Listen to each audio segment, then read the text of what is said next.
F3 Games episode is brought to you by Ting, mobile that makes sense. All right, first review from me in a while, and it's a little late, but considering how much I've been looking forward to this game, I figured what the hell, better late than never, right? So here it is, my review of Metrico.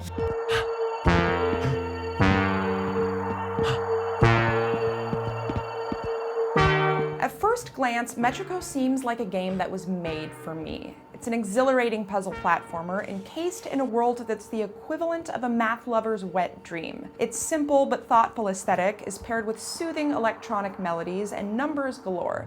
But don't let its pie charts and bar graphs fool you. Despite its appearance, Metrico is not a game of numbers. It is a game of cause and effect.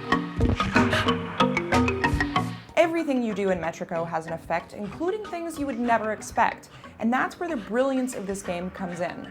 While other platformers rely on precisely honed skills or super tight controls to challenge players, Metrico eschews all of that, giving very little instruction and forcing you to play in ways that purposefully go against everything you've learned from years of traditional platformers. It's a game where sometimes the only way to advance is to die, and it's that kind of backwards thinking that makes Metrico truly one of a kind. When I previewed this game at PAX last year, I mentioned that one of the reasons I was so enamored by it is that it forced me to think in ways I've never thought before, and that's still true. The puzzles in this game are unlike anything I've played before, and it's those aha moments when you finally figure them out that makes the whole experience truly worthwhile. As far as design goes, I'm hard-pressed to think of a more unique, more stylish platformer that exists on the PlayStation Vita, perhaps with the exception of Tearaway. It's a blessing and a curse, for as ambitious as this game is, it's the hardware it was built upon that ultimately holds it back. I have to imagine the folks over at Digital Dreams are big fans of the Vita, because their insistence on utilizing every possible input method it offers is an element that's both intriguing and off-putting. It starts off simple enough. A jump here, a fall there. Eventually it incorporates the back touchscreen, allowing you to shoot objects from a distance, a novel feature that makes for some interesting, if not frustrating, puzzles. It also makes liberal use of the gyroscope, so you can move platforms up, down, left, and right by simply rotating the system. If you have a lot of free space to move around, then that's fine, but if you're in a tight space, like on an airplane or a bus, then it's basically impossible to play. Ideally, this is where the game's input features would have stopped, but it continues on, eventually introducing a feature that few games on the Vita have dared include: the light sensor. By aiming the Vita's back camera at an object, the color of that object can influence what happens in-game. Maybe red items will cause a platform to sink, while blue ones raise it up. It's a fascinating use of the system that, in my opinion, is better suited for a hardware tech demo than a full-blown retail game.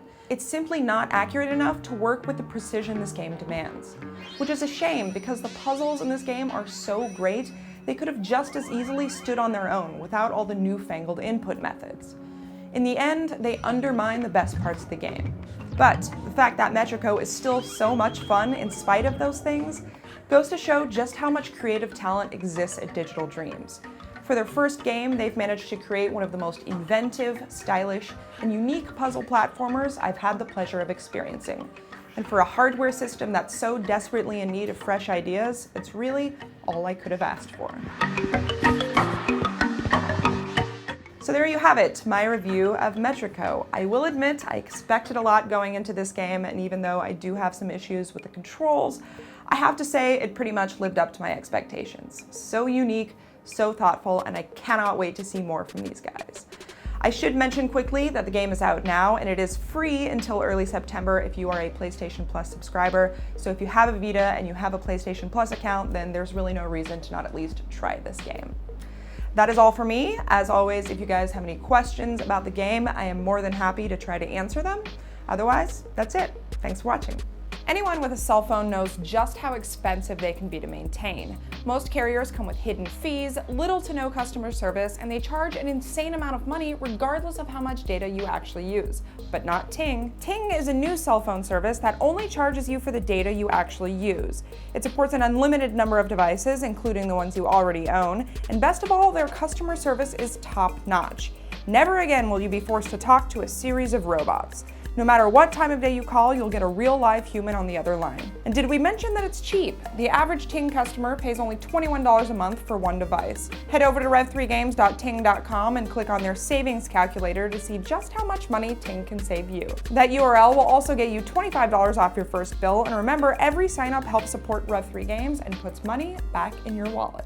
Microsoft also has way fewer consoles sold than PlayStation. Yeah. And by the time the game comes out in over a year from now, you never know what those numbers are going to be. Exclusives are such a weird thing because, like, even though the games industry is obviously an industry first and like people need to make money and like these games need to be bankrolled,